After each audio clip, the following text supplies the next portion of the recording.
Welcome to the Salmon Runs YouTube. Enjoy the video. You start by making sure both devices share the same Wi-Fi network. This is critical for latency and discovery.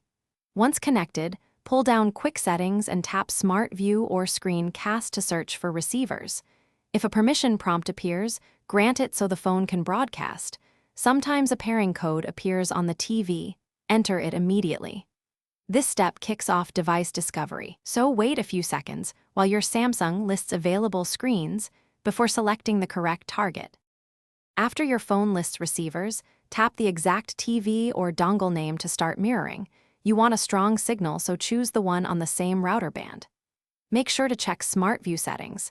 You can switch aspect ratio, enable audio routing to the TV, or choose full screen for a 16:9 fit.